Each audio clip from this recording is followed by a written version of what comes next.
เข้าได้ใช่ไหม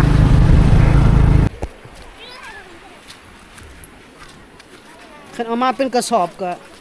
ย่างเอาขึ้นอีกเนาะหลังกล่องนี่คือสิมีเด็กน้อยบ่ใส่เสื้อผ้าละ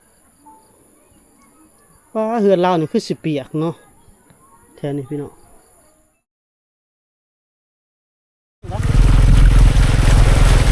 จะมาเข้านี่บ่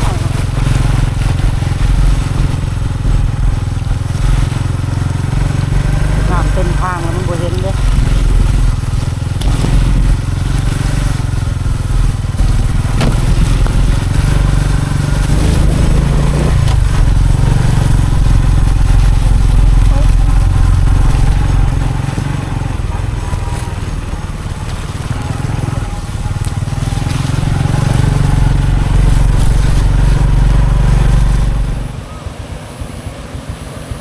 น้ำหลายตัวนี่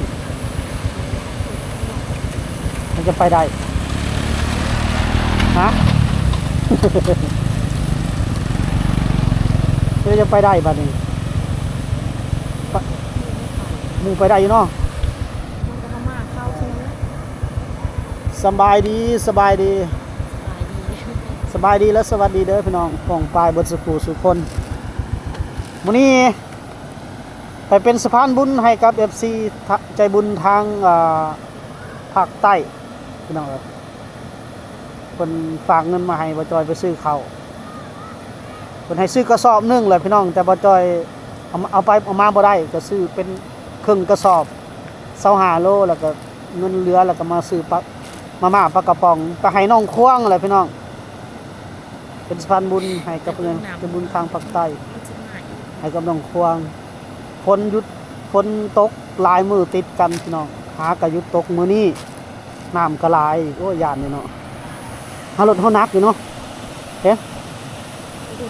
เอาว่าจับกล้องนำได้อยู่บ่ก็ครึ่งสุดความสามารถนะตัวนั้นให้กระเต็กสิลายน้ำตัวนั้นน่ะบริยานที่แต่ย่านเท่านั้นย่านไปชั้งสาวไทยเป็นคนขี้ย่านพี่น้อง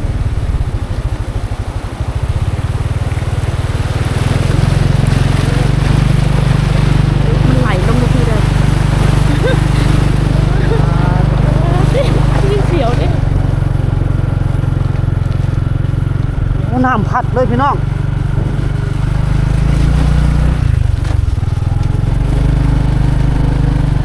บ่ได้มีกล้องจับเนาะก็มีกล้องเห็นนี่โอ้น้ำพัดจนรถเตวไปเลยรถสายไปเอาไปต่อครับหมดไปหอดห้วยสักจังหวะ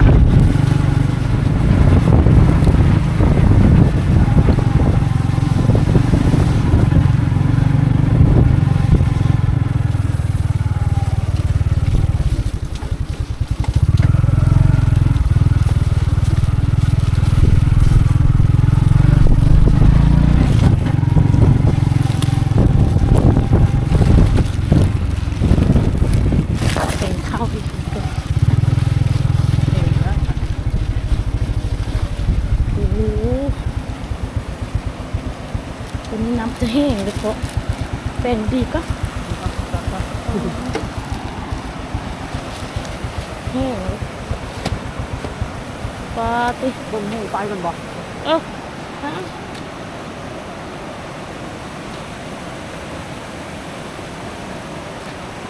ก็น้ำแห้งจะคักอะไรน้ำแห้งเลยพี่น้องเดี๋ยวจังกล้าไปอันนี้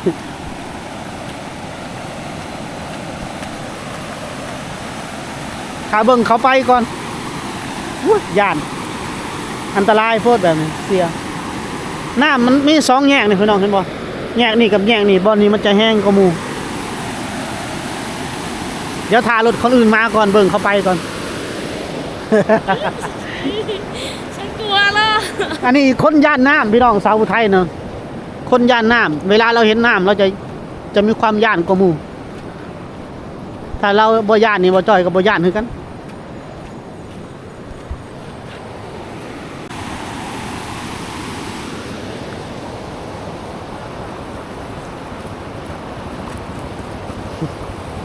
เอาไปจะไปก่อนขอย่านเส้นทางเขาไปชนบทพี่น้อง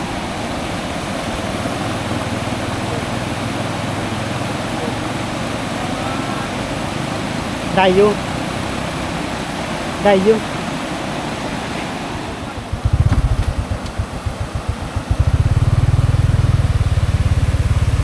ก็ระบอก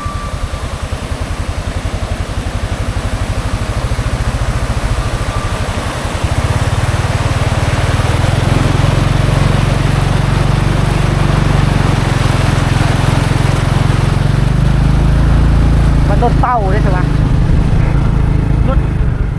รถนักนี่ยังไปได้อยู่กับรถเต้าแล้วอย่า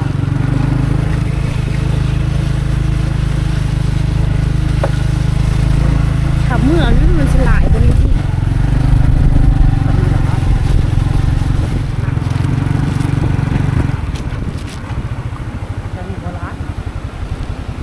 ตัวนั้นมันทรงแง่เหมือนกัน เป็นแน่นอนเลยกระเพาะน้ำกับมันแห้งกันได้สิ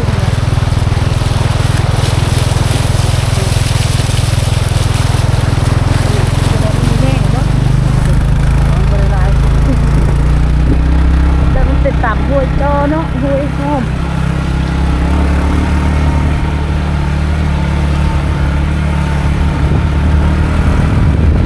มืดฝนนี่เลยทุกคนแนวมาแล้วมันสิตกเข้าใจเยอะมันมาหอดแล้วพี่น้องมาหอดแล้ว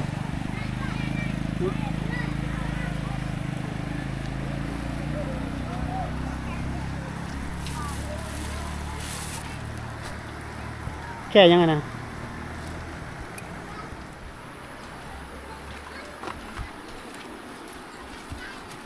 พี่น้องตอนนี้มาฮอดเรือนบ้านน้องแล้วฮอดหมู่บ้านน้องแล้วนี่มาเป็นสะพานบุญให้กับ FC ใจบุญทางจังหวัดทั้งภาคใต้ของประเทศไทยพี่น้องเนาะเป็นฝากเงินมาให้บ่จอยซื้อเขากระสอบนึงแต่บ่จอยเอารถจักรมาก็เลย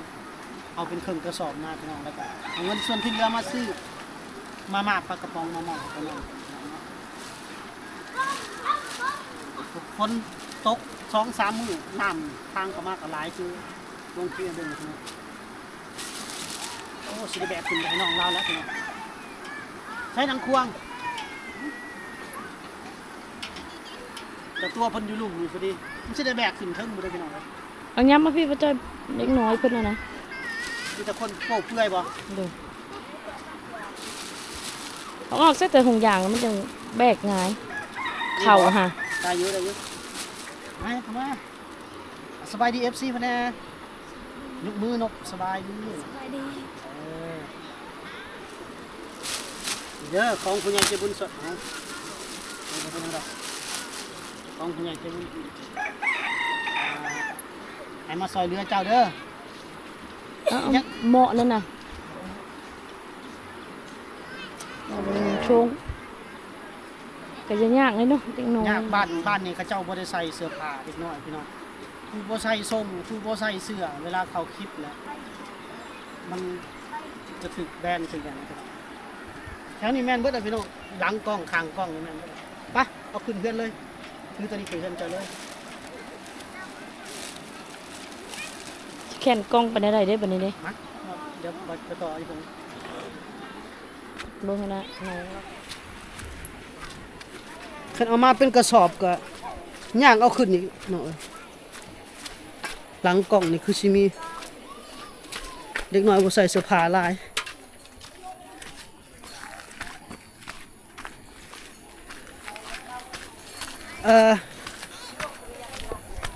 งวดก่อนก็ได้เอามาให้ลาวเด้อพี่น้อง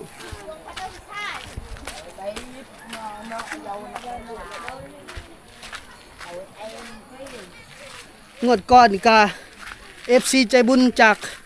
บ้านฟ้าให้มาซอยเรือกันงวดนี้ก็ FC ใจบุญจากบ้านฟ้าอีกเนาะนี่25 โลเด้อนี่ยังหอบเลยเอาเกยขึ้นได้นี่เอา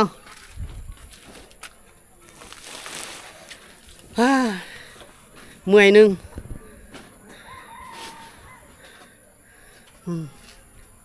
เพื่อนน้องเพื่อนแล้วก็เปียกเวิดเนาะต้องเปียกคักเลยก็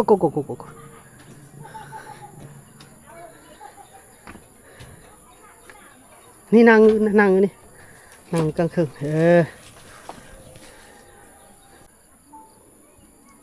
ว่าเฮือนเรานี่คือสิเปียกเนาะแถวนี้พี่น้องเปียกฝนถึกเลยเนาะ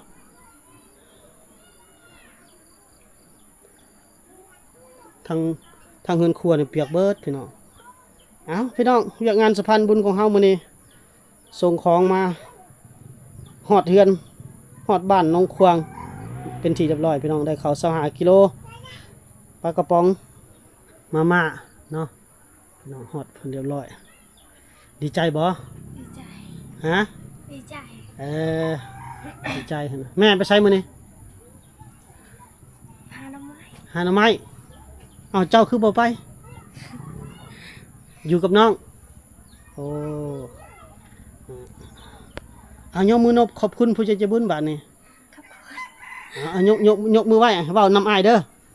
เว้าตำลังอายเด้อขอบคุณผู้ใหญ่ใจบุญหลายๆเด้อให้สุขภาพแข็งแรง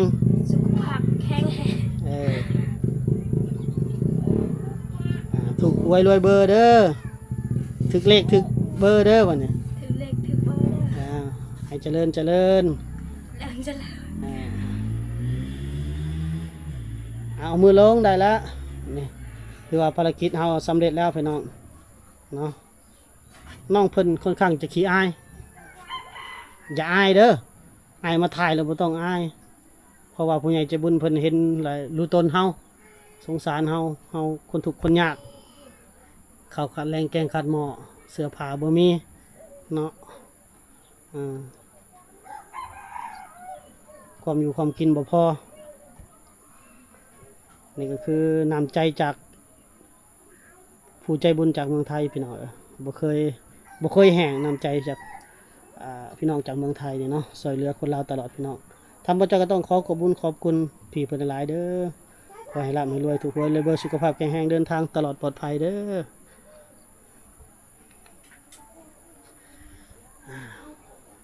จริงเป็นให้ซื้อมาเป็นสอบแต่น้ำลายมาบ่ได้อันนี้ก็ลายมือเลยฝนตกกินข้าวกับยังมื้อนี้ได้ยังกินแล้วบ่ข้าวเช้ากินแล้วได้ยังกินกับยังจางได้อะไรโอ้ใช่นี่ป่ะมื้อเช้านี่นั่นกินข้าวดีดอกกินแต่ข้าวว่ะบ่มีอาหารกินเลยกินข้าวจำเจียกินข้าวละล่าเพิ่นว่ามื้อเช้าพี่น้องน่าสงสารแล้วเนาะแม่นี่ไปหาอยู่หากินแล้วแม่นี่ฝนตกนี่ซ่อนน้ำห้วยนี่บ่ได้บ่มีบ่ปลาน้ำห้วยนี่มีเนาะนี่หาซ่อนอยู่ปลานี่มีน้ำห้วยนี่เด้อ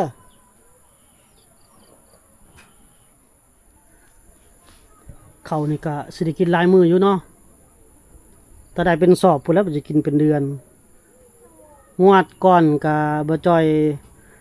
ได้ผู้ใหญ่ใจบุญจากบ้านฟ้าก็มาให้50 โลพี่น้องงวดก่อนก็หลายทิศแล้วพี่น้องก่อนคลิปที่จะปล่อยออกเนาะเพราะบ้านฟ้าเขาปล่อยออกแต่โดนพี่น้องถ่ายแล้วเขาก็ลงเลยนะจะไวกว่าสำนี้ละเก็บไว้บัดนี้บ่ให้ถึกฝนเด้อเล่นกล้องเฮากะน้ำเข่าอีกมันมัวๆนะพี่น้องภาพมันบ่งามยากพี่น้องช่วงนี้มีเถอะแนวเป็นอุปกรณ์ทำมาหากินกะเพิ่นยังว่าซ้ำลุบอกพี่น้องมันหลายปีแล้วเด้กล้องก็ดีก็2-3 ปีเลยแต่ปกติมันกันน้ำแต่บ่ฮู้ว่าน้ำเข้าได้จังใดโอ้เนาะภาพมันเลยบ่งาม อ้ยังบ่มีเงินพี่น้องสิได้เอาตัวใหม่กะ10,000 กว่าบาทพุ่นเด้ป้อนเข่าลูกบ่นี่พี่น้องมันมัวๆเด้สาวไทยไปหาคลิปลงทางบ้านฝ่าละโอ้ยบ่งามเลยคลิปก็บ่งามมันกล้องเป็นอันนี้เด็กน้อยอันพอดีเขากำลังลิ้น ยานได้ดีนี่นะ มันกล้องเฮาก็มัวแห้งเลยสาวไทย นี่ น้ำเข้าเด้ ให้ได้จะได้เงินถอยตรง ไป มัน นี่แหละ ก็แห้ง10,000 กว่าบาท หาหมดปีมันได้บ่ มันคือเข่าเนาะเดี๋ยวไปถามเขาก่อนจริงๆมันกันน้ำแล้วเนี่ยหรือว่ามันเก่าหรือบ่เฮ้ยมันอยากได้ตัวใหม่หรือบ่จัก ก็จะได้ไหมกัน โอ้เวียกงานสะพานบุญเฮากับสำนี่ล่ะพี่น้องเนาะ ลูกฝนสิตกอีหล่ะนี่ ตกเลยพอดีตกน้องจอยมาแล้วสบายดี FC แน่ สบายดี ไปเอาสายสากบ่ เลย ไปบ้าน แรง กะแลง เลย โอ้บ้านกะแลงไปเอาสายสากอยู่หันมีไฟฟ้าเด้เนาะ เลย อยู่ดีอยู่บ้านเราเนี่ยบ่ได้ใช้ไฟฟ้าเด้พี่น้อง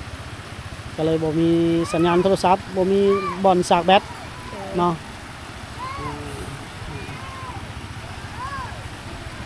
ได้ไปสากเงินหมู่เนาะยับมาพี่นะยับพี่นะโอ้บรรยากาศดีขนาดพี่น้องอยู่บ้านเรานะสาวผู้ไทยพอดีเลยมีของฝากมาให้เด้อขอบใจแน่ขอบใจแน่ ขอบใจเด้อยามฝนจะสบายน้องไปเสียเนี่ยหายไปลวกกินอยู่ได้หาย อันนี้ของไอ้จอยเองเด้อนี่เด้อ ได้เองเด้อ ฝากมาเอามาให้น้องเพิ่นพอได้กินสบายไปเสียอย่างของยาหายเนาะ เด้อ กินในครอบครัวพี่น้องของตอนของฝากมาให้น้องจอยพี่น้องมาแกะกล่องนึงบ่ได้ไปเวียกไปงานแล้วบัดนี้เนาะบ่กลับไปบ่ไปรับจ้างฮะ บ่ เป็นได้ มีเห็ดเด้อ บ่มีงานเฮ็ดเนาะ เออ น่าเห็นใจอยู่คันมีนี่มันกลับไปคือเก่าเลยเนาะคันมีเนาะเพราะว่าเพิ่นพอได้หาเงินซื้อข้าวกินซอยแม่พี่น้องน้องจอยนี่ก็เพื่อนเพิ่นนี่เลยพี่น้องมีแต่กำลังรักก็มีอ้ายเจ้าบ่เพิ่นอ้ายหรือน้องอ้ายบ่ แต่ ผู้ชายนะ สารอ้ายใคร มีอ้ายแล้วก็มีเรานี่หาเงินซื้อข้าวกินพี่น้องเขาให้ก็บ่ได้หลายเด้สี่คน น้องจักคนก็ สี่ น้อง4โอ้หลายคนเนาะ ก่อนมีสาวรักก็เคยได้เนาะ แต่ก่อนพ่อเพิ่นยังอยู่แหละมีนั่นแน่ตอนนี้พ่อเพิ่นบ่อยู่แล้วพี่น้องพ่อเพิ่นเสียได้หลายเดือนแล้วพี่น้องน่าจะ5-6 เดือนแล้วมั้งก็เลยเพิ่นก็เลยเป็นกำลังรักของแม่ซอยเวียกซอยงานแม่แล้วก็ไปรับจ้างมาซื้อข้าวกินพี่น้องน้องจอยนี่แหละก็น่าเห็นใจเราอยู่พี่น้องน่าสงสารเราอยู่เนาะภาระเด้พี่น้องแม่เพิ่นผัดข้าวเอาลูกน้อยกำลังรักก็เลยมาตกเป็นน้องจอยนี้หาเงินซื้อข้าวกินเนาะ เลย เอาให้กำลังใจสู้ๆ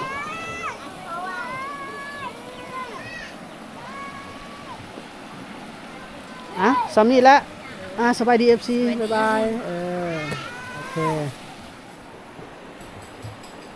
โอเคพี่น้องเนาะถือว่าน้องจอยเพิ่นมาแล้วก็เฮาก็ได้มอบมาให้น้องเพิ่นกล่องนึงพี่น้องเนาะ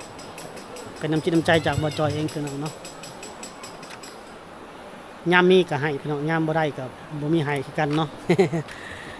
ยูทูบเบอร์เฮาก็เห็นยอดวิวบ่จอยแล้วบ่พี่น้อง ยอดวิว 1,000 2,000 นี่บ่ได้หยังเลยพี่น้องเอ้ยแต่ก็เฮ็ดไปเนาะช่วงนี้ก็หารายได้เพิ่มตื้มมาแล้วพี่น้องเอ้ยหวังอีกทางหนึงก็เป็นทางบ้านฟ้าพี่น้องช่วงนี้เห็นว่าข่าวพี่น้องกระแสยูทูบเบอร์ถูกปิดสั่งรายได้โอ้แห่งโหดเพื่อสิได้มาฮอดนี่กันเนาะเพื่อสิได้มีผู้ติดตามฮอดเป็นแสนเป็นหยังก็ถูกปิดรายได้โอ้กำลังรักเลยแต่พี่น้องใครเนี่ยแต่บ่จอยเดี๋ยวนี้กำลังรักกะไปเน้นทางบ้านฟ้า แต่บ้านฟ้ามันได้เงินหน่อยเด้พี่น้องต้องแบบบ้างานตัวนั้นแบบลงแบบรัวๆมีคลิปลงหลายๆมีคลิปเด็ดๆล้านวิวเพื่อจะได้เงินพี่น้องหลักหมื่นนี่โอ้โกยอย่าไปเว้าถึงหลักหมื่นหลักแสนนี่แทบจะบ่เฮ็ดเลยเงินพี่น้องต้องหลักล้านซึ่งก็ยากงานสร้างเลยแหละ แต่ก็เฮ็ดไปพี่น้องตามวิธีของครีเอเตอร์ฝั่งลาวเนี่ยพี่น้องเนาะโอเคพี่น้องสะพานบุญมันยังก็สำเร็จสิ้นเรียบร้อยบ่จอยก็จะจบคลิปไว้เท่านี้ขอขอบคุณ FC ใจบุญทุกท่านเด้อแล้วก็ขอบคุณ FC เอาที่ให้การสนับสนุนผู้ที่บ่ได้มาคอมเมนต์ก็หลายได้อพี่น้องเนาะบางคนก็มีแต่เบิ่งรับชมคลิปซื่อๆเนาะก็เขามาเม้นเพื่อดันคลิปดันนะให้บ่จอยเด้อพี่น้องเด้อกดใจก็ว่ากันไปพี่น้องเด้อโอเคพบกันใหม่ในพี่นาสวัสดีสบายดี